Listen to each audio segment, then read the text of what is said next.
বাজেটে family card ও কৃষক কার্ডের টাকা বাড়ানো হবে উল্লেখ করে প্রধানমন্ত্রী তারেক রহমান বলেছেন, স্বপ্ন নয়, দেশকে সামনে এগিয়ে নেওয়া ও সার্বিক উন্নয়নের পরিকল্পনা হাতে নিয়েছে বর্তমান সরকার।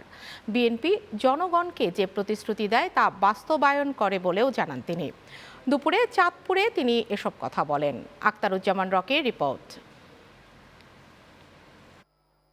দীর্ঘ ২২ বছর পর চাঁদপুর সফরের উদ্দেশ্যে সকালে সড়ক পথে রওনা হন প্রধানমন্ত্রী তারেক রহমান। পথে কুমিল্লার বরুড়ার লক্ষ্মীপুর বাজার মাঠে আয়োজিত পথসভায় যোগ দেন তিনি। আসার সময় তো আপনাদের দাবিটা আমি শুনলাম, আপনারা যে দাবিগুলা করছেন শুনলাম। এ সময় কুমিল্লাবাসীর দীর্ঘদিনের দাবি কুমিল্লা বিভাগ নিয়ে সরকার প্রধান বলেন, জনগণের দাবি হলে এটা বাস্তবায়ন করা হবে। বিএনপি যা ওয়াদা করে তা পূরণ করে বলেও জানান প্রধানমন্ত্রী। বিএনপি জনগণের কাছে যেই ওয়াদা দেয়, বিএনপি সরকার পরিচালনার দায়িত্বে থাকলে সেই ওয়াদা বিএনপি পূরণ করে। আমি এখানে সেই ২০০১ সালের নির্বাচনে আমি বরুড়াবাসীর সামনে দাঁড়িয়ে বলেছিলাম যে বরুড়া আর আমার জেলা বগুড়া দুটো উচ্চারণ অনেক কাছাকাছি।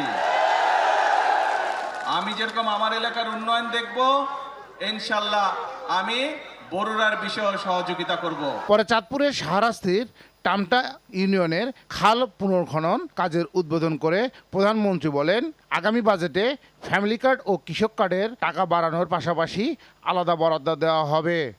খাল খননের ভিতর দিয়ে কৃষক ভাইদের উপকার হবে।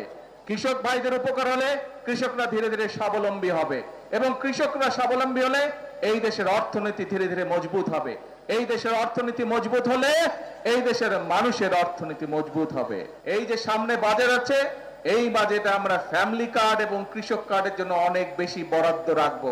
এ সফরে টামটা ইউনিয়নে একটি খাল খনন ছাড়াও সদর উপজেলার শাহ মাহমুদপুর ইউনিয়নের কুমারডুগি গ্রামের ঘোষেরহাট সংলগ্ন বিশ্বখাল পুনর্খনন ও চাঁদপুর সরকারি কলেজ মাঠে আয়োজিত ফ্যামিলি কার্ড বিতরণ কার্যক্রমের উদ্বোধন করেন প্রধানমন্ত্রী। সারা বাংলাদেশে ২০,০০০ কিলোমিটার খাল খনন করব ইনশাল্লাহ আগামী ৫ বছরে। Akhtaruzzaman Rocky, channel ৯।